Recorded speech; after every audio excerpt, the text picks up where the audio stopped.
Մեր իղձերն ու երազանքները ավելի մեծ են, քան մեր կյանքի սահմանափակ թվով տարիները։ Այս միտքը Բագրատ Սրբազանինն է,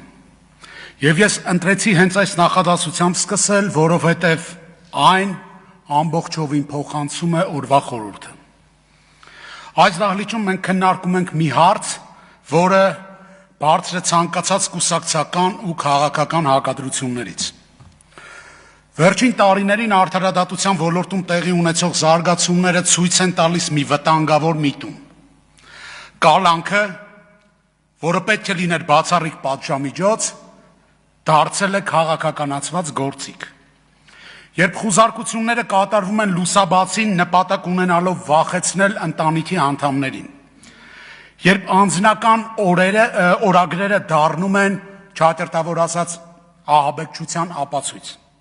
երբ հանրահավաքում կամ հարցազրույցներում հնչած խոսքը դառնում է ձերբակալության պատճառ։ Սա արդարադատություն չէ, սա քաղաքական հաշվեհարդար է։ Եվ սա չի ամրացնում պետությունը։ Այս ամենը ցույց է տալիս, որ արդարադատությունը գործում է ոչ թե օրենքի ուժով, այլ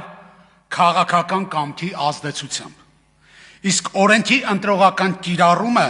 վերջնական հաշվով վտանգում է հենց պետականությունը։ Եվ ողբերգությունը այնտեղ է, որ այսօր մարդկանց բանտարկում են ոչ թե օրենքով, այլ օրենքի անվան տակ։ Յուրաքանչյուր քաղբանտարկյալի հետևում սպասում է մի ընտանիք։ Երեխաներ, որոնք հարցնում են, թե երբ է հայրիկը տուն գալու։ Ծնողներ, որոնք մի քանի ամսում ծերացել են 10 տարով։ Ընկերներ, որոնք չգիտեն, թե ինչպես օգնել։ Բայց յուրաքանչյուր քաղբանտարկյալի հետևում կա նաև սկզբունք։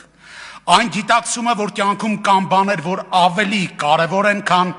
անձնական անվտանգությունն ու ազատությունը, որ արժանապատվությունը չի կարող փոխարինվել ազատությամբ, որ լռելը նշանակում է դավաճանել ինքդ քեզ։ Այսօր մենք ունենք աննախադեպ իրավիճակ։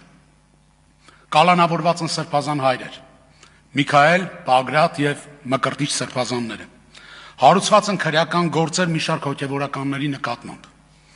Հայաստանը իր հազարամյա պատմության մեջ չի ունեցել նման դեպք, երբ երկրի իշխանությունը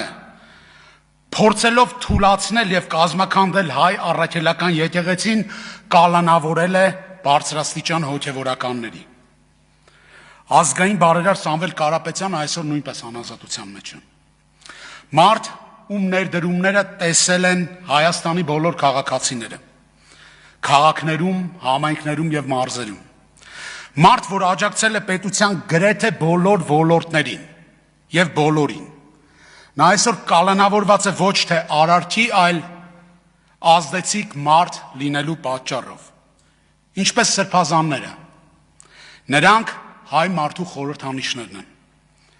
Այսպիսի մարդկանց կալանավորումը չի ուժեղացնում պետությունը,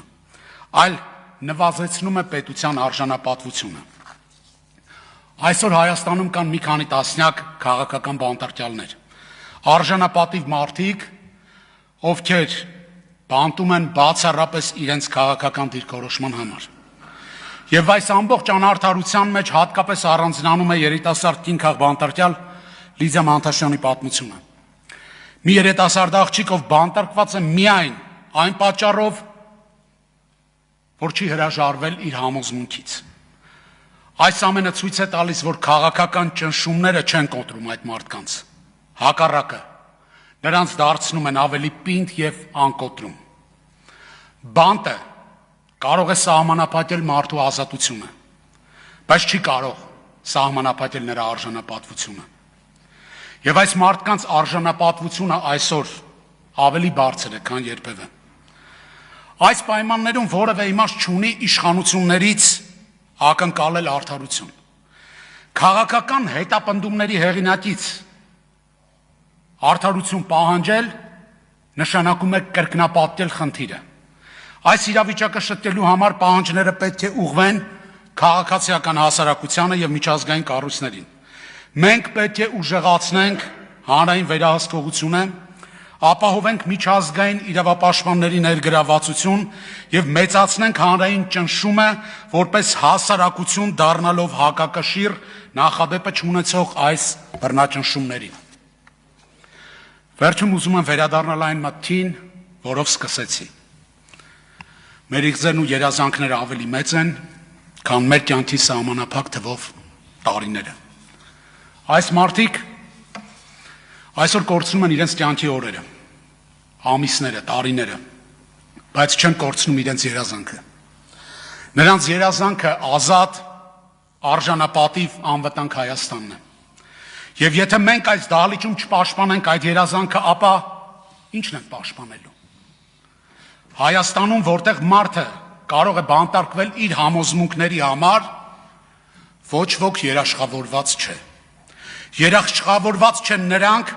ովքեր չեն զբաղվում քաղաքականությամբ։ Երաշխավորված չեն անգամ նրանք, ովքեր հավատում են կեղծ խաղաղությանը, որովհետև երբ տնային աշխատանքի պատվիրատուն այստեղ ունի իշխանությամբ օժտված կամակատար, ոչ ոք երաշխավորված չի։ Նույնիսկ նրանք, ովքեր դեռ ճաղերի ետևում չեն։ Ազատություն քաղբանտարկյալներին, արդարություն պետությանը և մարդկային արժանապատվություն յուրաքանչյուրին։ Շնորհակալություն։